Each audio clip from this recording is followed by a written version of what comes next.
मोदी सरकार ने फरमान जारी किया है कि देश में हर आदमी के हाथ में जो एक एक मोबाइल है ना, इसमें मोदी जी अपना एक ऐप जबरदस्ती डालेंगे और आप उसको डिलीट नहीं कर पाओगे। आप किससे बात कर रहे हो, किससे बात नहीं कर रहे हो, किसको कितनी बार व्हाट्सएप भेजते हो, किसके फोटो खींचते हो, आपकी सारी इंफॉर्मेशन चुरा चुरा के भेजता रहेगा। और भारत सरकार ने आदेश जारी किया है कि ये देश के हर मोबाइल में, जो पुराने मोबाइल हैं हमारे और आपके हाथ में, उनमें जबरदस्ती डाला जाएगा, और जो नए मोबाइल हैं वो तो खरीदने से पहले डाला होगा उसमें ऐप। संचार सारथी नाम दिया है इसे। It a snooping app, so you know what it is then. But you said snooping app, so it is a snooping app. I mean, clearly, it's ridiculous. Now, where else do they want to, I mean, citizens have their right to privacy. Even all of you must be having a right to privacy to send your own messages to family, friends, without the government looking at everything. It's not just one thing. It's not just snooping on the telephones. It's overall. They are turning this country into a dictatorship in every form. You ask me every day why Parliament is not functioning. It's not functioning because they are refusing to talk about anything. So it's very easy to blame the opposition, but the fact is they are not allowing any discussion on anything. And that is not democracy. A healthy democracy demands discussion, and everybody has different views. You hear them out.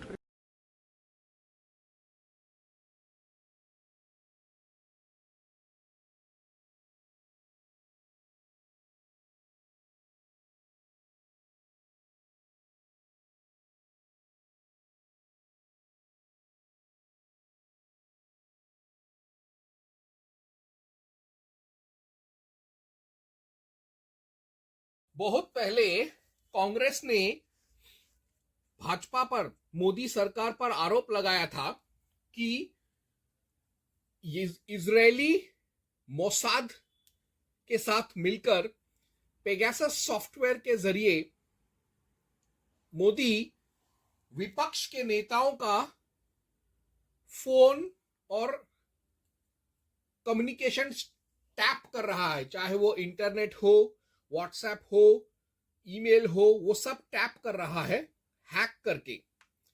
तो अब जो मोदी सरकार है उसने एक संचार app डाला है सारे मोबाइल फोन्स में।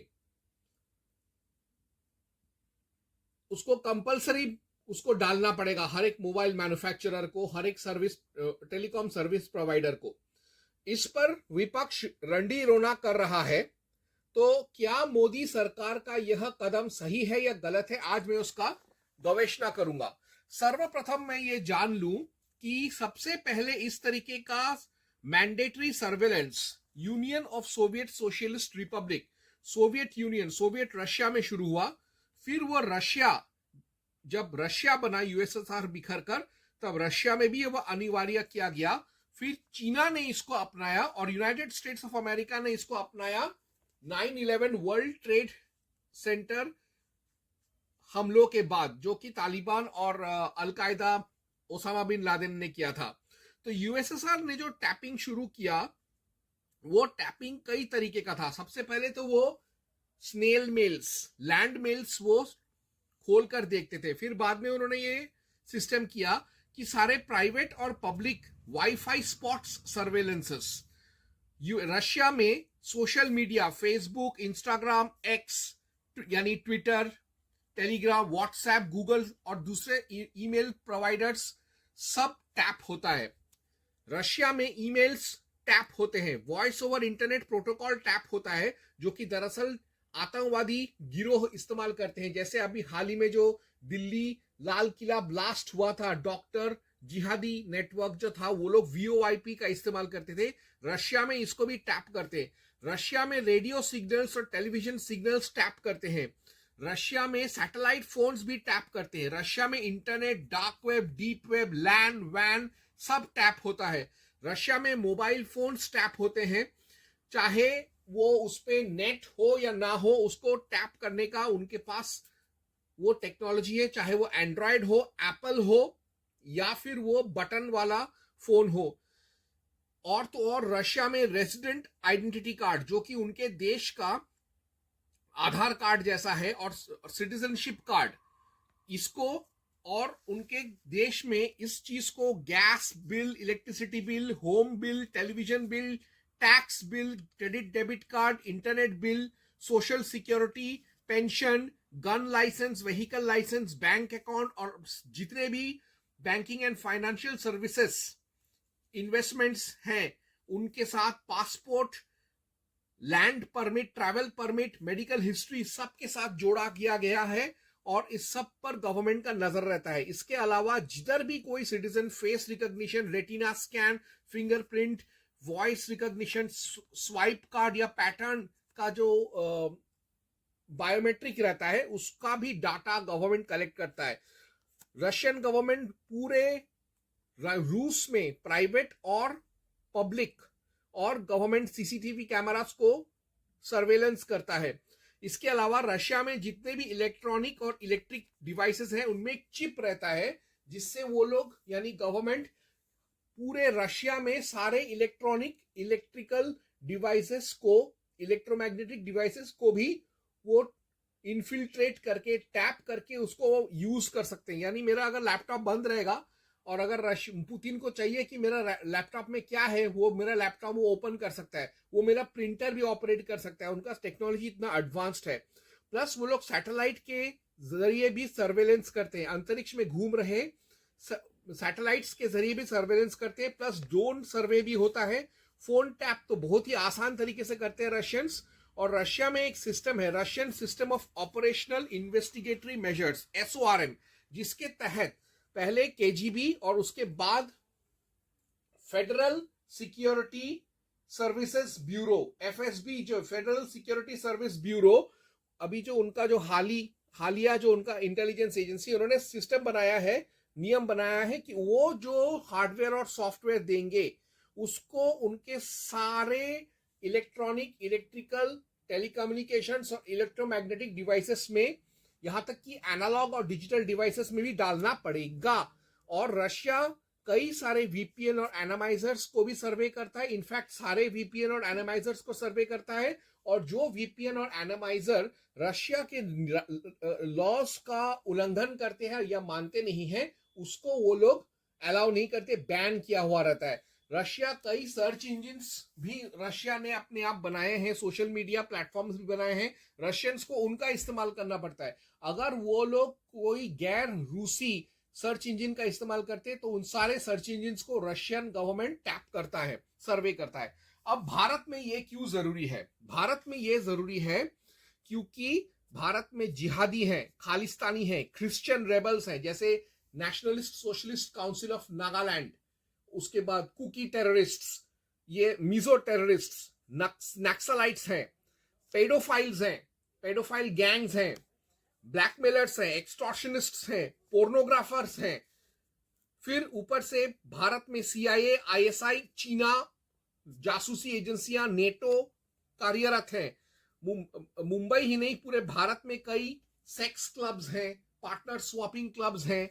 इन सब चीजों पर नियंत्रण करना बहुत जरूरी है। उसके अलावा भारत में प्रोस्टिट्यूशन और immoral and illegal human trafficking, वैश्यावृत्ति बहुत बढ़ गया है। नारकोटिक्स, शराब और ड्रग्स का और इलीगल सिगरेट्स का बिजनेस बहुत चरम पर है।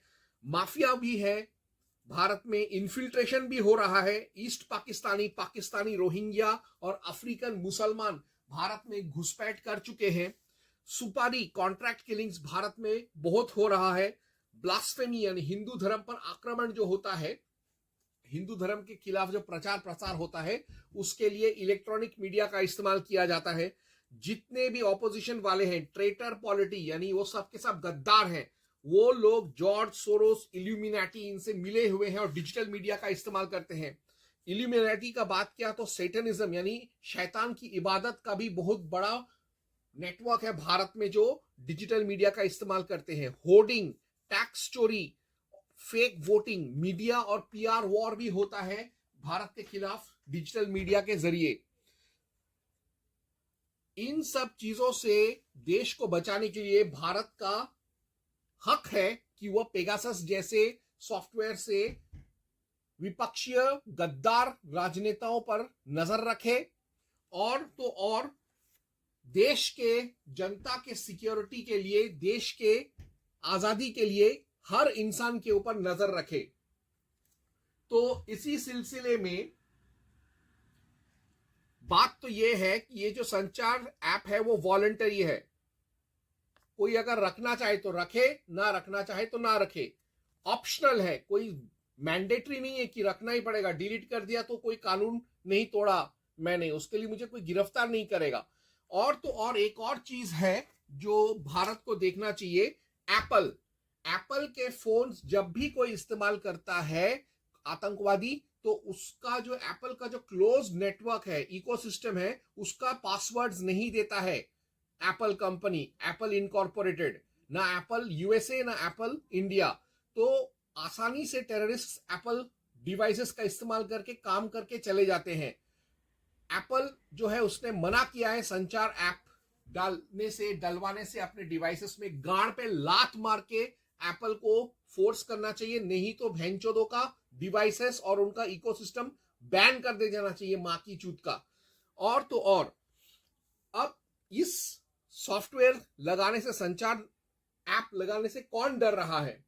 जो कॉमन आदमी है, जो व्हाइट कॉलर्ड आदमी है, जिसका कोई आपराधिक पृष्ठभूमि है, उसको कोई डर नहीं लगेगा। मुझे कोई डर नहीं लगेगा क्योंकि मैं पेडोफाइल नहीं हूं, जिहादी, खालिस्तानी, क्रिश्चियन रेबल, नक्सल, ब्लैकमेलर, माफिया नहीं हूं और देशद्रोह या राष्ट्रद्रोह या समाजद्रोह के कार्यों में मैं लिप्त नहीं हूं। इससे वही डर रहे हैं जो ये सारे नेगेटिव, राष्ट्र विरोधी, देशद्रोही, धर्मद्रोही काम कर रहे हैं, वही डर रहे हैं। और मैं फिर से बोलूंगा कि एप्पल को भी फोर्स करना चाहिए कि वो संचार ऐप डाले और वो अपना इकोसिस्टम का पासवर्ड्स खोल कर दे। कई बार हुआ है एप्पल ने, टेररिस्ट ने जो इंडिया में अटैक किए हैं एप्पल फोन्स और एप्पल डिवाइसेस इस्तेमाल करके, उसको खोलकर नहीं दिया है, ना एनआईए के लिए, ना पुलिस के लिए, ना सीबीआई के लिए, ना सीबीसीआईडी के लिए, ना रॉ के लिए। रूस ने एप्पल के सारे डिवाइसेस को हैक करने का सिस्टम उन लोगों ने खोज निकाला है। चीना ने भी और इजराइल ने भी। गांड में उंगली डाल के एप्पल से सब, एप्पल नहीं देगा ना, वो लोग खुद ही हैक कर देते, क्रैक कर देते, उसको इन्फिल्ट्रेट कर देते। जितनी बार वो लोग अपना फायरवॉल्स लगाते हैं या वो अपना सिक्योरिटी तगड़ा करते हैं, उसके सिक्योरिटी सिस्टम को वो लोग तोड़ देते हैं ताकि एप्पल के डिवाइसेस भी उनके लिए एक्सेसिबल हो। ये पॉलिसी मोदी को भारत में भी अपनाना चाहिए। भारत से बड़ा नहीं है एप्पल, एप्पल की अम्मी का भोसड़ा। तो आज मैंने साबित कर दिया कि जो संचार ऐप है या पेगासस है, इसका जरूरत क्यों होता है भारत में मोदी गवर्नमेंट के लिए, देश की अखंडता और सुरक्षा को बरकरार रखने के लिए। ओम हं हनुमते नमः।